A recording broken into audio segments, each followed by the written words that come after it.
I love the OSI model. And this is kind of weird because I am not one of those instructors, as you probably know, that loves to do a lot of kind of background architectural discussions. I'm really one of those guys that loves to roll up his sleeves, get on equipment, and make the technology happen. I don't really get caught up in the theory all that much.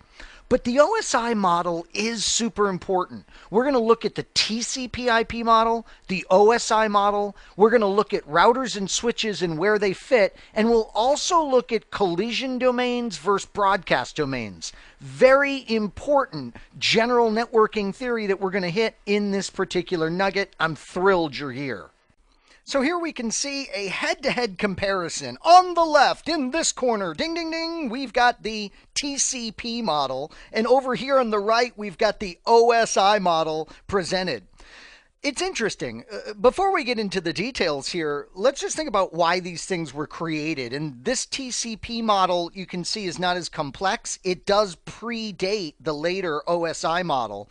And these are ingredients, by the way, of like the 70s and 80s. Two things were going on back then. There was network equipment that was being created and none of it could easily communicate with each other. So standards bodies were saying, oh, wait a minute, we really need to work on this so that the equipment from different vendors can get along. Also, let's face it, technologies like the internet, they're super complex. If we break it down into simplified models like this, it's going to make it easier for everybody. So those are two big reasons why you get these models. Notice the TCP model has the 4 layers, and you can equate those with the OSI model that came later. For instance, this basic layer of host to network became the physical and data link layers of the OSI model. The internet layer became the network layer. Transport, same, no changes there. And then where the IP model said just one application layer, the OSI model broke this down into different functions. So right away here, you've got a lot of work to do. I created a lot of flashcards for you on this subject matter because think about it. You need to memorize these in order. You need to memorize these in order. You need to memorize how they would relate to each other. So a lot of memorization going on here, but use tools to help you. Make up mnemonics like please do not throw sausage pizza away so that you can easily remember these layers and their order. Now, great news. Once we've looked at the TCP/IP model from a historical perspective, we can now really focus in on the OSI model. Think about it. If you know that the data link and the physical, so these two layers here, the physical and the data link, if you know that their functionality is in this host to network layer, and you know what these do in the OSI model, you understand this perfectly fine. So let's focus on OSI. Notice I started to number things here. This is important from the fact of these 4 layers here because we'll often memorize them as simply their layer numbers. So you'll often hear engineers talking to each other and say, oh yeah, that's a layer 2 problem or it's a layer 3 problem. It's a lazy way to say network layer, L3. That's fine. So let's know them that way. Also, something else that we're responsible for knowing is that we call the data and the information that gets tagged onto that data, we call that a protocol data unit. Notice as information moves up the OSI layer, it gets additional information encapsulated on top of it.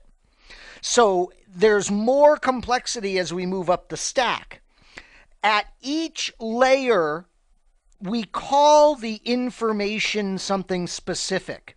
Down at the physical layer, it's just bits. At the data link layer, it's frames. At the network layer, it's packets. At the transport layer, it is segments. And then most of the literature simply calls it data up here at these top 3 layers. Most of our magic, most of where we do our engineering work as Juniper engineers, is in the bottom 4 layers. And that's why we really love that there is unique terminology for each layer of the stack there. So the OSI in all its glory, the physical layer, something like, bits being transmitted on some physical media. Maybe we have an Ethernet cable here. So we have a wired network infrastructure making up the physical. By the way, there's actually a layer 0, and that is for power, but we tend not to focus on that when we look at the OSI today. Data link layer, we know it's got frames that it's dealing with, and a great example of a technology here would be, how about Ethernet technology? Sure, there's the Ethernet standard that we would run over that physical cable. Then we've got our packets. This is where we have IP addressing. By the way, as we'll see, there's addressing here as well. It's called MAC addressing in an Ethernet world, but here we have logical addressing called IP. This is where our routers shine. The transport layer, it's got those segments. This is where we make an important decision. Are we going to transmit things reliably using TCP or unreliably using UDP? The session layer, it's dealing with our data, and it's all about building and tearing down sessions of communications.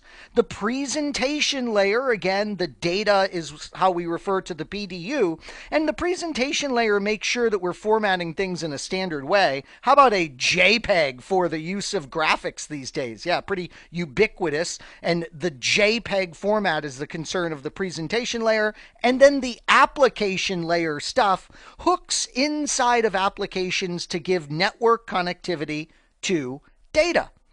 Notice one of the things that we discovered. The router is a star of layer 3, moving packets between IP addresses. You know what another popular device is? Well, it's a switch. And a lot of times today you'll hear layer 2 switch if you're talking about something that functions with frames at the data link layer. Hubs are no longer seen in networks today, really, and they were a physical layer device, simply taking bits and spitting them indiscriminately out all of their ports.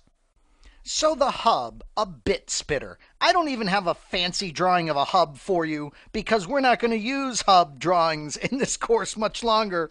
No, here we have a hub, and this is a port, this is a port, this is a port, this is a port, and this is a port, let's say, on this hub. Remember, in fact, another word for it is a repeater. It was taking in bits, and it was repeating those bits out all the other ports. A layer 1 or physical layer device. And the problem with this is, think about an incoming broadcast. Sure enough, that broadcast goes out absolutely everywhere. So there was one big broadcast, what we call domain, created by this particular device. But it gets worse. Think about collision domains. Where can there be a collision in this environment? The answer, everywhere. So we have one big broadcast domain created by the hub. We have one big collision domain created by this particular hub. Yuck. Someone communicates in on this port. When it is repeated out all of the other ports, there can be the chance for a collision with one of those other devices. Those devices, by the way, are configured in what we call half duplex as a result of this collision technology or possibility. It's called carrier sense multiple access with collision detection that we're talking about here. It's the beauty of Ethernet worlds, and we want to eliminate these chances for collisions. Remember what happens if there is a collision in this environment. The devices that see the collision will send a jam signal like alert, alert, we've got a problem on the network.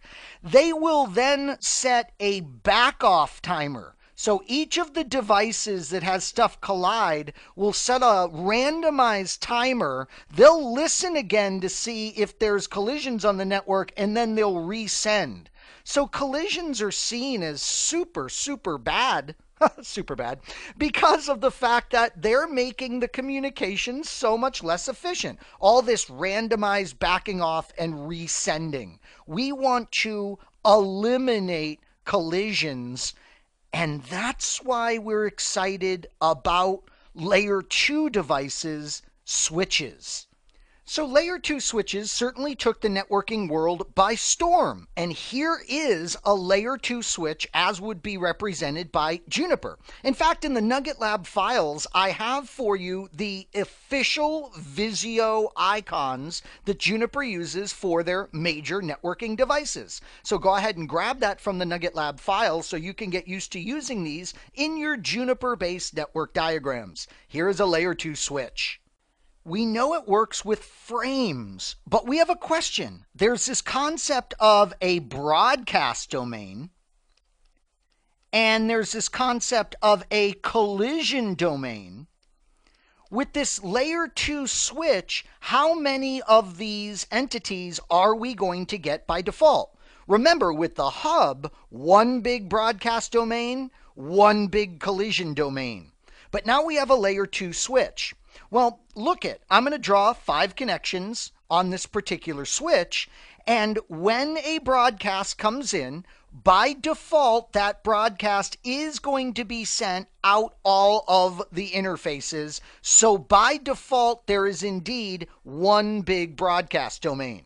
But what about a collision domain? Something big happens here. There is a huge change, thank goodness, in how this device works from a hub.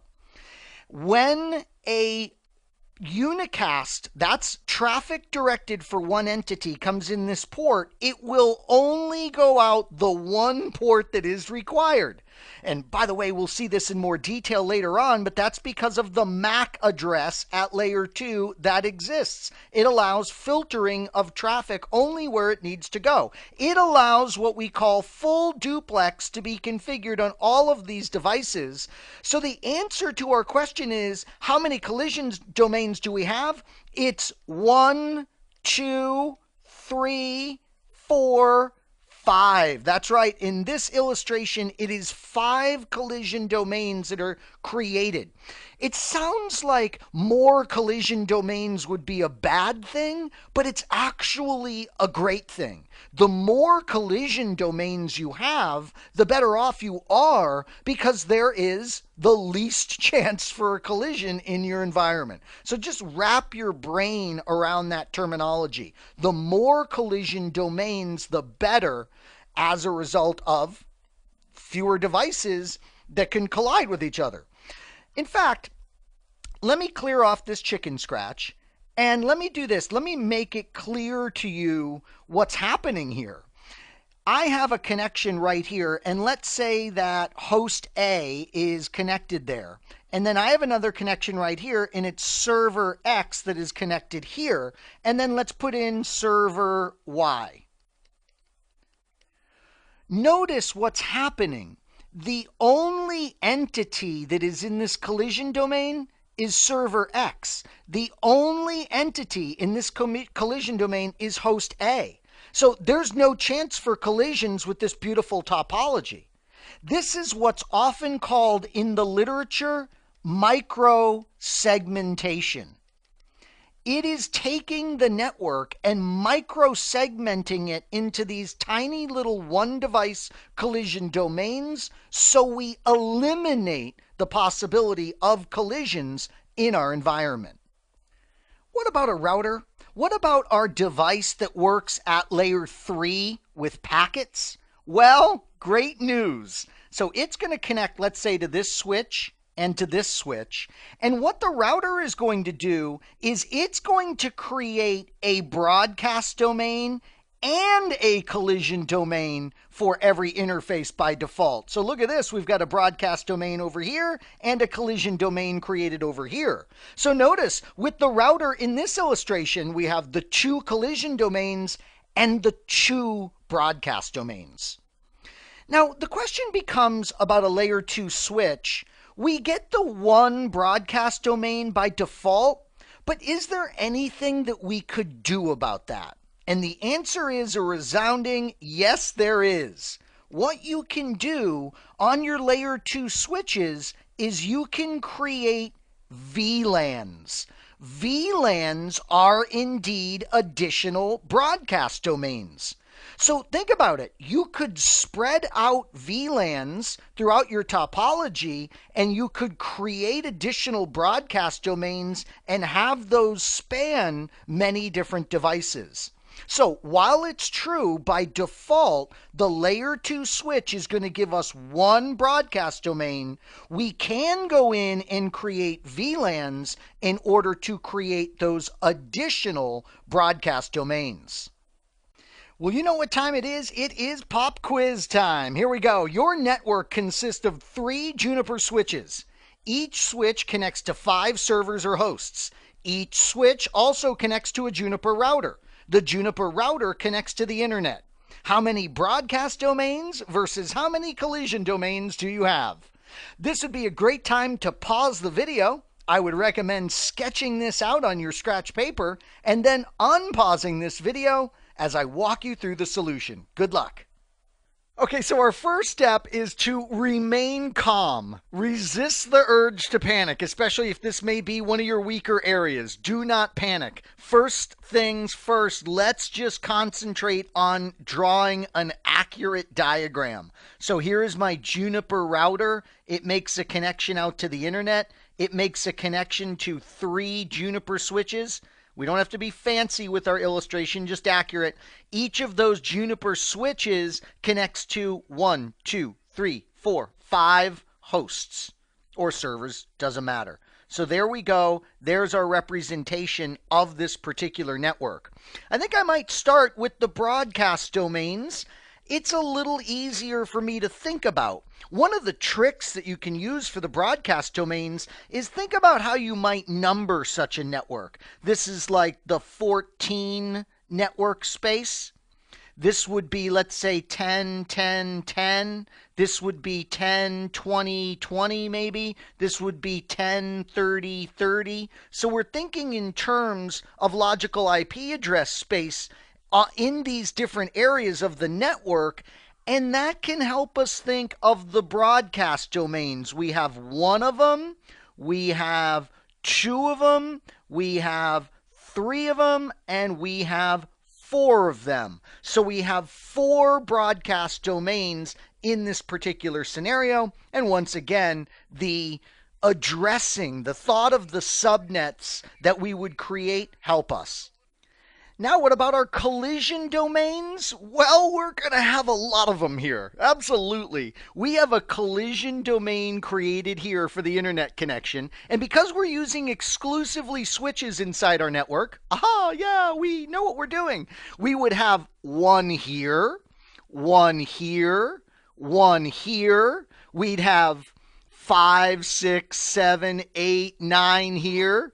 10, 11, 12, 13, 14 here, 15, 16, 17, 18, 19 here. So we would have our 4 broadcast domains that we mentioned a moment ago, and we would have 19 collision domains in this particular environment.